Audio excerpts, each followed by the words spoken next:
അപ്പോൾ 2024 smart phone മാർക്കറ്റിൻ്റെ ഉദ്ഘാടനം റെഡ്മി റെഡ്മിയുടെ വക നടത്തിയിരിക്കുകയാണ്. Redmi not 13 series full launch ചെയ്തിട്ടുണ്ട്. അതായത് 3 ഫോണാണുള്ളത്. Redmi not 13 Pro, 13 Pro plus. അപ്പം പണ്ട് നമ്മൾ ഇപ്പോൾ ഒരു ഫോൺ ഇറക്കി കഴിഞ്ഞിട്ട് ഓവർ പ്രൈസ്ഡ് ആണെങ്കിൽ കുറേ പേര് ഓവർ പ്രൈസ്ഡ് എന്ന് പറയും. എന്നാലും കുറച്ച് ബയസ്ഡ് ആയിട്ടുള്ളവർ ഒരു മിക്സഡ് റിവ്യൂ, അതായത് ഡീസൻറ്റ്, ചിലർ പറയും ഇറ്റ്സ് ഗുഡ് പ്രൈസ്. അത് കൂടുതൽ ഈ ജബർദസ്ത് ടീംസാണ് കൂടുതൽ പറയുന്നത് ഗുഡ് പ്രൈസ് എന്ന്. പക്ഷെ നമ്മൾ ഇവിടെ ജനങ്ങൾ ഒന്നടങ്കം പറയുന്നു ദിസ് ഈസ് ഓവർ പ്രൈസ്ഡ്. അത് ആദ്യമേ പറഞ്ഞുകൊണ്ട് തന്നെ നമുക്ക് തുടങ്ങാം. അതെ, 3 ഫോണിൽ ഒരെണ്ണം മാത്രം എന്നൊരു മൈൻഡ് പറയാം, ബാക്കി 2 വാക്കുകളില്ല. അപ്പം 3 ഫോണിന് നമുക്ക് ഭിത്തിയിലൊട്ടിക്കാം. റെഡ്മി നോട്ട് 13 അതിൽ നിന്ന് തന്നെ തുടങ്ങാം. ഈ ഒരു ഫോണിനെ പറ്റിയുള്ള അലിഗേഷൻസ്, അതായത് നെഗറ്റീവ് അലിഗേഷൻസ് ഞാൻ പറയുന്നുണ്ടെങ്കിൽ വ്യക്തമായ കാരണം കൂടി ഞാൻ പറഞ്ഞേക്കാം. അപ്പം ഈ ഒരു ഫോണിൻ്റെ ഫുൾ സ്പെസിഫിക്കേഷൻസ് ഞാൻ വായിക്കാം. ഈ ഒരു ഫോൺ നമുക്ക് 6.67 ഇഞ്ചിൻ്റെ ഫുൾ HD+ OLED ഡിസ്പ്ലേ ആണ്. 10 ബിറ്റിൻ്റെ ഡിസ്പ്ലേ ആണ്. 120 Hz റിഫ്രഷ് റേറ്റ് ഉണ്ട്. ഗൊറില്ല ഗ്ലാസ് 5 ആണ്. 1000 നിറ്റ്സിന് പീക്ക് ബ്രൈറ്റ്നസ് ആണ്. കൂടാതെ PWM ഡിമ്മിങ്ങും ഉണ്ട്. ഗ്ലാസ് ബാക്ക് ആണെന്നാണ് പ്രാഥമിക നിഗമനം. ഇനി പ്രൊസസ്സറിലേക്ക് കിടക്കുകയാണെങ്കിൽ മീഡിയാടെക് Dimensity 6080 എന്ന് പറഞ്ഞ ചിപ്സെറ്റ് ആണ്. ഇതൊരു 6 നാനോമീറ്റർ ചിപ്സെറ്റ് ആണ്. ഈ ഒരു ചിപ്സെറ്റിനെ പറ്റി പറയുന്നത് ഓൾറെഡി നമ്മൾ റിയൽമിയുടെ നാർസോ 60X, റിയൽമിയുടെ തന്നെ നാർസോ 60, ഈ 6100 6080 എന്ന് പറഞ്ഞ ചിപ്സെറ്റ് ഓൾറെഡി റിയൽമിയുടെ കുറേ ഫോണുകൾ വന്നിട്ടുള്ള. അപ്പം ഓൾറെഡി ഞാൻ പറഞ്ഞിട്ടുള്ള കോർട്ടെക്സ് A76 എന്ന് പറയുന്ന വളരെ പുരാതനമായിട്ടുള്ള ആർക്കിടെക്ചർ വെച്ച് ഉണ്ടാക്കിയ ചിപ്സെറ്റാണിത്. ഇതിനകത്ത് 5G വെച്ചിട്ട് ആൾക്കാരെ പറ്റിക്കുന്ന ഒരു ഇടപാട് മാത്രമായിട്ടേ തോന്നിയിട്ടുള്ളൂ. പക്ഷേ ഒരു 12,000 രൂപ 11,000 രൂപയ്ക്കാണ് ഈ ഒരു ചിപ്സെറ്റുള്ള ഫോൺ വരുന്നതെങ്കിൽ കണ്ണു അടച്ചെടുത്തോളാം തന്നെ പറയുള്ളൂ. കാരണം ഇതിൻ്റെ പ്രൈസും ഇതിൻ്റെ ചിപ്സെറ്റും നമ്മൾ ഈ പറഞ്ഞ ജസ്റ്റിഫൈ ചെയ്യാൻ പറ്റത്തില്ല. ഇതിനേലും കുറവ്, അതായത് 13,000-ന് മോട്ടോ G54-നകത്തുള്ള Dimensity 7020-ലും വളരെ വീക്കാണ് 6080. അതിനകത്ത് കോർട്ടെക്സ് A78 എന്ന് പറഞ്ഞാൽ ലേറ്റസ്റ്റ് ആർക്കിടെക്ചർ ഉള്ളതാണ്. ഇത് 76. നിങ്ങളൊന്ന് ആലോചിക്കുക, 77 കഴിഞ്ഞ് 78 ആണ് അതിൽ. അപ്പം ഈ ഒരു ഫോണിൻ്റെ ഏറ്റവും വലിയ നെഗറ്റീവും ഈ ഒരു ഫോൺ ഡോൺ ബൈ എന്ന് പറഞ്ഞ കാറ്റഗറിയിലേക്ക് പറയേണ്ടി വരുന്നത് ഈ ഒറ്റ കാരണം മാത്രമേ ഉള്ളൂ, ചിപ്സെറ്റ് പോരാ, അത്രേ ഉള്ളൂ. ബാക്കി എല്ലാ കാര്യത്തിലും ഓക്കെ നിങ്ങൾക്ക് ജസ്റ്റിഫൈ ചെയ്യാം, പക്ഷേ ഈ ഒരു കാര്യത്തിൽ ജസ്റ്റിഫൈ ചെയ്യാൻ പറ്റില്ല. LPDDR4X ആണ്, UFS 2.2 ആണ്, Android 13 ആണ്, ഹൈപ്പർവോയ്സ് അല്ല, 108 mega primary camera, 8 mega ultrawide, 2 mega പ്രഹസനം. 2024 കേട്ടല്ലോ. 16 മെഗാ ഫ്രണ്ട് ക്യാമറ ഉണ്ട്. 33 വാട്ട്സിന്റെ ഫാസ്റ്റ് ചാർജർ ആണ്. 5000 mAh ബാറ്ററി ഉണ്ട്. പിന്നെ തിക്നെസ് ഒക്കെ കുറവാണ്. Wi-Fi 5, IP54, 3.5 mm ജാക്ക് ഉണ്ട്. Side mounted finger print scanner ആണ്. ഓർക്കണം, സൈഡ് 3.5 mm ജാക്ക് ഉണ്ട്. പ്രൈസ് 6GB 128GB പ്രൈസ് 17,999, അതായത് 18,000 രൂപ, 18,000 ആണ് ഈ ഒരു ഫോണിന്റെ പ്രൈസ്.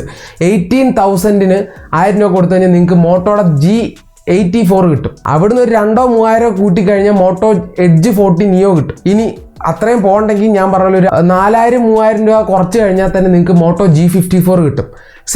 അതിനകത്തൊക്കെ വേണ്ടത് മാത്രമേ കുത്തിയിട്ടുള്ളൂ.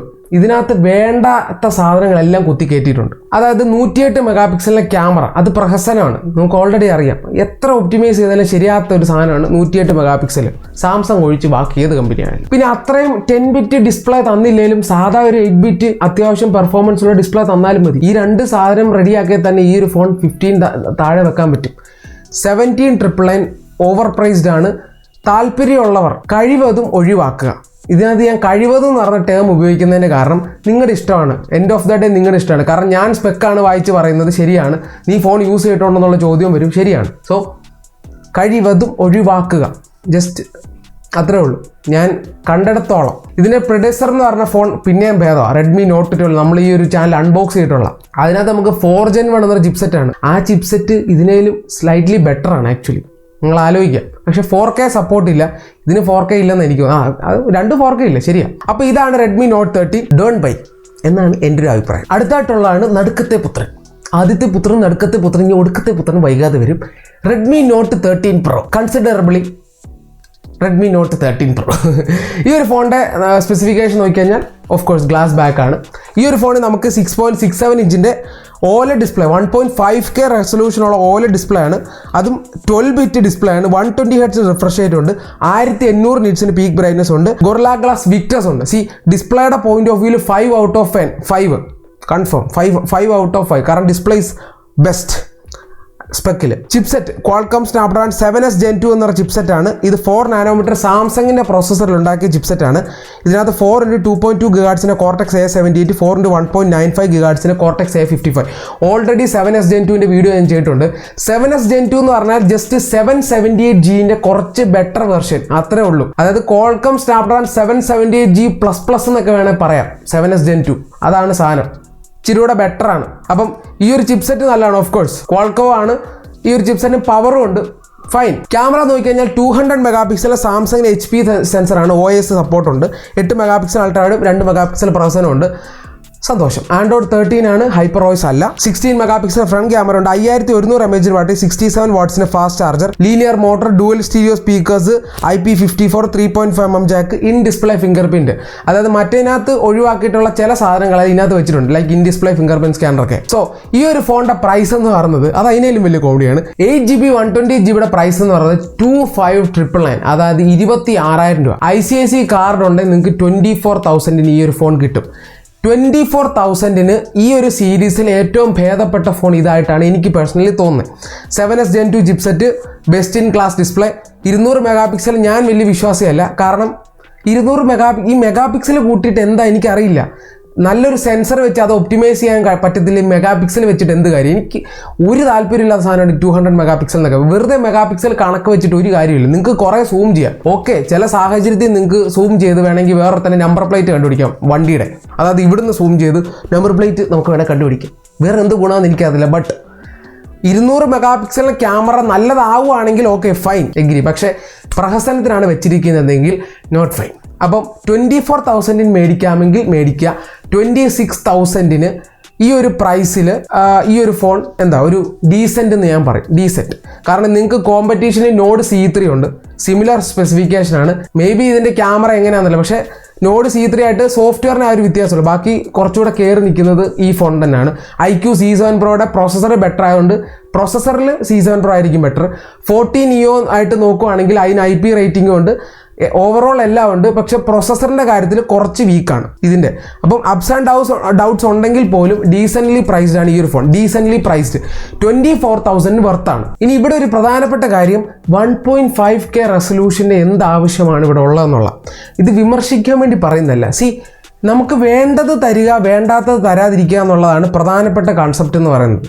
അതാണ് സത്യം പറയാം എല്ലാ ബ്രാൻഡും ചെയ്യേണ്ടത്. ഇപ്പം നിങ്ങൾക്ക് 1.5K റെസൊല്യൂഷൻ്റെ സ്ക്രീനിൻ്റെ ആവശ്യമുണ്ടോ എന്ന് ചോദിച്ചാൽ, ഇപ്പം ഞാൻ ഇത്രയും നാളും എൻ്റെ ഫോൺ യൂസ് ചെയ്തിട്ട് എനിക്ക് ഇതുവരെയും 1.5K റെസൊല്യൂഷൻ്റെ ആവശ്യമായിട്ട് തോന്നിയിട്ടില്ല. S24 അൾട്രയ്ക്കകത്ത്, S23 അൾട്രയ്ക്കകത്തൊക്കെയാണ് WQHD, അതായത് ഈ സിമിലർ 2K റേഞ്ച് ഡിസ്പ്ലേ ആണ് അതിനകത്തും വരുന്നത്. അത്ര ആക്ച്വലി അതിൻ്റെ കാര്യമില്ല. കാരണം ഒന്ന്, നിങ്ങൾ റെസൊല്യൂഷൻ കൂട്ടുന്നതനുസരിച്ച് നിങ്ങൾക്ക് ബാറ്ററി ബാക്കപ്പ് കുറവായിരിക്കും. കാരണം ഡിസ്പ്ലേ ആണ് ഏറ്റവും കൂടുതൽ ബാറ്ററി വലിക്കുന്ന സാധനം. അപ്പം ബാറ്ററി ബാക്കപ്പ് പറയും. അപ്പം 1.5K എനിക്കറിയില്ല, ഫോണിൽ സിനിമ കാണുന്നവർ ഇഷ്ടം പോലെ ഉണ്ട്, ശരിയാണ്. പക്ഷേ ആ ചെറിയ സ്ക്രീനിനകത്ത് 1.5K തള്ളി കയറ്റിയിട്ട് 1.5K അല്ലെങ്കിൽ 1080p തല്ലി വലിയ ആനമയിൽ ഒട്ടൊക്കെ ഡിഫറൻസ് ഒന്നും ഇല്ല. ജസ്റ്റ് ചെറിയൊരു മൈനർ ഡിഫറൻസ് ഉള്ളൂ. ഇച്ചിരി ബെറ്റർ ആണെന്നുണ്ട്, ശരിയാണ്. പിന്നെ ഡോൾബി അറ്റ്മോസ് അങ്ങനത്തെ സാധനമൊക്കെ ഉണ്ടെന്ന് എനിക്ക് തോന്നുന്നത്. പക്ഷേ ചെറിയ അപ്പോൾ വേണ്ടത് തരിക, വേണ്ടാത്തത് തരാതിരിക്കുക, എന്നിട്ട് ആ ഒരു പ്രൈസ് റെഡിയാക്കുക. ആ ഒരു 1.5K മാറ്റി 1080p ആക്കിയിരുന്നെങ്കിലും ഈ 12 ബിറ്റ് എന്നൊക്കെയാണ് ഇതിനകത്ത് നമ്മൾ കേൾക്കുന്നത്. 12 ബിറ്റ് ഉണ്ട്, TCL ഡിസ്പ്ലേ ആണ്. അപ്പം ഈ 12 ബിറ്റ് അല്ലാതെ 8 ബിറ്റ് ആയിരുന്നെങ്കിൽ പോലും നോ പ്രോബ്ലം ആക്ച്വലി. ബാക്കിയെല്ലാം ഓക്കെ, ഫൈൻ, എല്ലാം നല്ല ഫീച്ചേഴ്സാണ്. ഈ ഒരു ഡിസ്പ്ലേ ഇവർ കുറച്ച് കോസ്റ്റ് കട്ട് ചെയ്തിട്ട് 23ക്ക് റെഗുലർലി ഇറക്കാമായിരുന്നു. 2,000 കുറച്ച് റെഗുലർലി പ്രൈസിൽ ഇറക്കിയ ഇത് ബെസ്റ്റ് ഫോണായിട്ട് പറയാം. 25,000 താഴെ ഓഫറിൽ 22 ഒക്കെ ആണെങ്കിൽ, 21 ഒക്കെ ആണെങ്കിൽ ഒന്നും പറയില്ല, ഞാൻ കണ്ണടച്ച് എടുത്തോളം പറയാം. കാരണം ബെസ്റ്റ് ആയിരിക്കും. പിന്നെ സോഫ്റ്റ്വെയർ റെഡ്മിയാണ്, സോഫ്റ്റ്വെയർ പ്രശ്നമാണ്. ഹൈപ്പർ OS വന്നാൽ ശരിയായിരിക്കും. അപ്പോൾ ഇതാണ് ഇതിനെപ്പറ്റി പറയാനുള്ള. ഡീസൻ്റ്ലി പ്രൈസ് ആണ്, ഭേദം എനിക്ക് ഇതായിട്ടാണ് തോന്നിയത്. ഇനി നമുക്ക് ലാസ്റ്റത്തെ ഫോണിലേക്ക് കടക്കാം. ആദ്യത്തെ ഫോണും ലാസ്റ്റത്തെ ഫോണും പരാജയമായിട്ടാണ് എൻ്റെ ഒരു നിഗമനം. എനിവേ, ലാസ്റ്റത്തെ ഫോൺ ഭയങ്കര കോമഡിയാണ്. Redmi not 13 Pro Plus. അപ്പോൾ ഈ ഒരു ഫോണിന്റെ സ്പെസിഫിക്കേഷൻ നോക്കിക്കഴിഞ്ഞാൽ 6.67 ഇഞ്ചിന്റെ 1.5K റെസൊല്യൂഷനുള്ള കേർവ്ഡ് ആമോലെഡ് ഡിസ്പ്ലേ ആണ്. ഇതും സെയിം സാധനം തന്നെ കേർവ്ഡ്, അതായത് എന്താണോ 13 Proയിലുള്ള അതിന്റെ same curved edition. Gorilla Glass Victus ഉണ്ട്, 1800 നിറ്റ്സ് പീക്ക് ബ്രൈറ്റ്നസ് ഉണ്ട്. Android 13 3 Android update, 4 security patch അപ്ഡേറ്റും ഉണ്ട്. ഹൈപ്പർ OS അല്ല. Dimensity 7200 Ultra, ഫൈൻ, നല്ല ചിപ്സെറ്റ് ആണ്. LPDDR5 ഉണ്ട്, UFS 3.0 3.1 ഉണ്ട്. മറ്റേതിന് LPDDR4X ആണ്, UFS 2.2 നെഗറ്റീവ് ആണ്. ഇവിടെ 5 3.1 ഉണ്ട്. സെയിം 200 മെഗാപിക്സലിലെ സാംസങ് ക്യാമറ, 8 മെഗാപിക്സൽ അൾട്രാവൈഡ്, 2 മെഗാപിക്സലിലെ പ്രഹസനം, 16 മെഗാപിക്സലിലെ സെൽഫി ക്യാമറ ഉണ്ട്, 5000 mAh ബാറ്ററിയും 120 വാട്ട്സിന്റെ വയേർഡ് ചാർജർ ഉണ്ട്. ഇവിടെ നമുക്ക് IP68 വാട്ടർ റേറ്റിംഗ് ഉണ്ട്, Wi-Fi 6 ഉണ്ട്. പിന്നെ ഓഫ് കോഴ്സ് നമുക്ക് 3.5mm ജാക്ക് തരുന്നുണ്ട്. ഡുവൽ സ്പീക്കേഴ്സ് ഉണ്ട്, ഇൻ ഡിസ്പ്ലേ ഫിംഗർ പ്രിന്റ് സ്കാനറും ഉണ്ട്. ഈ ഒരു ഫോണിന്റെ 8GB 256GB പ്രൈസ് ആണ്. റെഗുലർ പ്രൈസ് എന്ന് പറയുന്നത് 32,000 ആണ്, 31,999 രൂപ. ഓഫർ പ്രൈസിൽ 30,000 കിട്ടും. ഇവിടെയാണ് നമ്മൾ ഈ ഫോൺ എന്ന് പറഞ്ഞ സാധനത്തോട് നമുക്ക് വെറുപ്പ് തോന്നുന്നത്. കാരണം ഒരു സീരീസ് ഏറ്റവും കൂടുതലും ആൾക്കാർ നോക്കിക്കൊണ്ടിരുന്ന ഒരു സീരീസും ടെക് എന്തൂസിയാസ്റ്റ് ഒക്കെ വളരെ കെയർഫുൾ ആയിട്ട് വാച്ച് ചെയ്തുകൊണ്ടിരുന്ന സീരീസ് ആയിരുന്നു നോട്ട് സീരീസ്. നിങ്ങൾ നോക്കുക, ഒരു 2-3 വർഷങ്ങൾ കൊണ്ട് 20,000 റേഞ്ചിൽ നിന്ന ഫോൺ 20,000 അല്ല 14,000 രൂപയിലാണ് പ്രോ ആദ്യം ഇറക്കിയത്. അത് പോട്ടെ, 17-18 വെച്ചൊരു കാൽക്കുലേഷൻ 18,000 തൊട്ട് ഇറങ്ങിയ സീരീസാണ്. റേറ്റ് കൂടുന്നുണ്ട്, ആൾക്കാരെ പറ്റിക്കുന്നതല്ലാതെ ഒന്നുമില്ല. ഈ 18,000 തുടങ്ങി ഇപ്പം എത്തിയിരിക്കുന്നത് 32,000 രൂപയിലാണ്.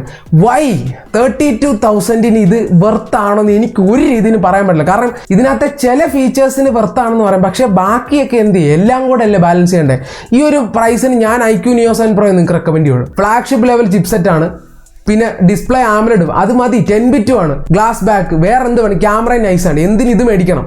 ഇത്രേ ഉള്ളൂ, സിമ്പിൾ ചോദ്യം. 32,000 രൂപയ്ക്ക് റെഡ്മിയുടെ ഒരു നോട്ട് ഫോൺ വരിക എന്ന് പറഞ്ഞാൽ അത് എന്ത് കോമഡിയാണ്? അതാണ് ചോദ്യം. അതായത് എന്തിനാണ് നോട്ട് സീരീസ് ഇറക്കിക്കൊണ്ടിരുന്നത്? ഇന്ത്യയുടെ ബഡ്ജറ്റ് അല്ലെങ്കിൽ ഇന്ത്യക്കാർക്ക് വേണ്ടി ബഡ്ജറ്റ് എന്ന് പറഞ്ഞ് ഇറക്കിയതാണ്. അതിൻ്റെ പ്രൈസ് 32,000 രൂപ. ICICI കാർഡുണ്ട് 30,000 രൂപ. ശരിയാണ്, 256GB കിട്ടുന്നുണ്ട്. പക്ഷേ 256GBയിലല്ല കാര്യം. 32,000 രൂപയ്ക്ക് നിങ്ങൾ റെഡ്മി നോട്ട് ഫോൺ എടുക്കുമോ? പണ്ട് K20 സീരീസ് ഇവിടെ വരുമായിരുന്നു, ആ റേഞ്ചിൽ K20 Pro കിട്ടുമായിരുന്നു. അതാണ് അവസ്ഥ. സോ ഈ ഒരു ഫോണിനകത്ത് എല്ലാം ഉണ്ട്. 7200, അതായത് മറ്റേ ഫോണിനെ കുറച്ചുകൂടെ റെഡിയാക്കി എടുത്താണ്. ക്യാമറ സിസ്റ്റം എല്ലാം സെയിം ആണ്. ഇവിടെ എന്ത് പറ്റി? ഇവിടെ കുറച്ചുകൂടെ Wi-Fi 6 പോലത്തുള്ള കുറച്ചുകൂടെ കിടിലൻ ഫീച്ചർ, IP റേറ്റിംഗ്, 7200 അൾട്ര എന്ന് പറഞ്ഞ ചിപ്സെറ്റ്, കുറച്ച് സാധനത്തിന് അപ്ഗ്രേഡ് ചെയ്തിട്ട് നൈസായിട്ട് 26,000 നിന്ന് നേരെ 32,000 കയറ്റി. അതായത് കറക്റ്റ് 6,000 രൂപയുടെ ഡിഫറൻസിൽ 13 Pro Plus വെച്ച് ഒരു വ്യത്യാസത്തിന് വേണ്ടി. അപ്പോൾ 13 Pro Plus എൻ്റെ സജഷനിൽ എടുക്കാതിരിക്കുക കഴിവതും. ഇതെല്ലാം കഴിവെന്ന് പറയാൻ കാര്യം ഓഫ് കോഴ്സ് ഫോൺ എൻ്റെ ഇല്ല. ശരിയാണ്, പല വീഡിയോയിൽ ആൾക്കാർ പറയുന്നുണ്ട് ഫോൺ എൻ്റെ ഇല്ല, പിന്നെ നീ എന്തിനാണ് വാചകം അടിക്കുന്നത്? ഫോൺ കുറെ യൂസ് ചെയ്തതിൻ്റെ ഒരു എക്സ്പീരിയൻസിലാണ് പറയുന്നത്. 32,000 രൂപയ്ക്ക് പാരലലി ഞാൻ യൂസ് ചെയ്യുന്ന IQ Neo 7 Proയ്ക്കകത്ത് ബെറ്റർ ഫീച്ചേഴ്സ് ആയിട്ട് ഒരാൾക്ക് യൂസ് ചെയ്യുമ്പോൾ ബെറ്റർ ആയിട്ട് തോന്നാനും പിന്നെ സാറ്റിസ്ഫൈബിളും ആയിട്ടുള്ള എല്ലാ കാര്യങ്ങളും നിങ്ങൾ ആ പ്രൈസ് കൊടുത്താൽ കിട്ടുന്നുണ്ട്. ഈ പ്രൈസ് കൊടുത്തിട്ട് നിങ്ങൾ ഇത്രയും മികച്ച ഡിസ്പ്ലേയും 7200 അൾട്ര അത്ര പവർഫുൾ അല്ല, അതൊരു മിഡ് റേഞ്ച് ചിപ്പാണ്. പിന്നെ ഓഫ് കോഴ്സ് IP റേറ്റിംഗ് ഒക്കെ ഉണ്ട്. നമുക്ക് സാംസങ് S21 FE അവിടെ IP റേറ്റിംഗ് ഉണ്ട്, സ്നാപ്ഡ്രാഗൺ എഡിഷൻ. ഹീറ്റ് ഉണ്ടെങ്കിൽ ബാക്കി എല്ലാം പ്രീമിയം അവിടെയാണ്. പിന്നെ സോഫ്റ്റ്വെയർ റെഡ്മി, ഇത് വളരെ ലോങ് വീഡിയോ ആകാൻ സാധ്യതയുണ്ട്. ഇത്ര മനസ്സിലാക്കുക, നിങ്ങൾ റെഡ്മി എന്ന് പറഞ്ഞ ആ ഒരു ബ്രാൻഡിനോടുള്ളൊരു താല്പര്യം കുറയുവാണ്. കാരണം ഓവർ പ്രൈസ്ഡ് ആണ്, സ്ട്രിക്ട്ലി ഓവർ പ്രൈസ്ഡ്. ആകെ 13 Pro മാത്രമേ ഞാൻ റെക്കമെൻഡ് ചെയ്യുള്ളൂ. അത് നിങ്ങൾക്ക് ഡീസൻ്റ്ലി പ്രൈസ്ഡ് ആയതുകൊണ്ടാണ്. എന്ന് വെച്ചാൽ 26 ഓക്കെ 25 ആയിരുന്നെങ്കിൽ വളരെ നല്ലതായിരുന്നു. 1000 കൂടെ കുറച്ചിരുന്നേ. ബാക്കി 2 എണ്ണവും എനിക്കറിയില്ല, ചിലപ്പോൾ കുറേ പേര് എന്താടാ നിനക്ക് നാണമുണ്ടോ ഫോൺ തരാത്തതുകൊണ്ടല്ലേ? ഫോൺ അല്ലെങ്കിൽ അവർ തരത്തില്ലടേ, അവർ കണ്ടിട്ടില്ല ഞാൻ. എനിവേ കൂടുതലൊന്നും പറയാനില്ല. നോട്ട് സീരീസ് 32,000 രൂപ എനിക്ക് നല്ല അതിശയമുണ്ട്. Wait for IQ Neo 9 Pro. ഒത്താൽ 35,000 രൂപ അല്ലെങ്കിൽ 40,000 രൂപയ്ക്ക് സ്നാപ്ഡ്രാഗൺ 8 Gen 2 വരും. 32,000 രൂപ മുടക്കി ഇത് മേടിക്കാൻ കാശുള്ളവൻ ഓഫറിൽ ഒരു 3,000 രൂപ വെച്ച് IQ Neo 9 Pro മിക്കവാറും 8 Gen 2 വെച്ച് വരും. അതെടുക്കുക. ഫ്ലാഗ്ഷിപ്പ് എക്സ്പീരിയൻസ്, കുറച്ചുകൂടെ പ്രീമിയം ആണ് എല്ലാം. ഇതെന്തിനാണ് എടുക്കുന്നത്? എന്തിനാണ് ഇതിനകത്ത് എന്തിരുന്നിട്ടാണ്? നോർമൽ യൂസറൊക്കെയാണ്. ഫോൺ പൊട്ടയല്ല, പ്രൈസാണ് പ്രശ്നം. ഒരിക്കലും ഒരു ഫോൺ പൊട്ടയല്ല, പ്രൈസാണ് പ്രശ്നം. അത്രേ ഉള്ളൂ. എനിവേ എനിക്ക് പേഴ്സണലി ഇഷ്ടപ്പെട്ടില്ല, ദാറ്റ്സ് ഓൾ. ഇപ്പം വേറെ എന്ത് വേണം വിളിച്ചു പറഞ്ഞാൽ കുഴപ്പമൊന്നുമില്ല. എനിവേ പുതിയൊരു വീഡിയോ ആയിട്ട് എല്ലാവർക്കും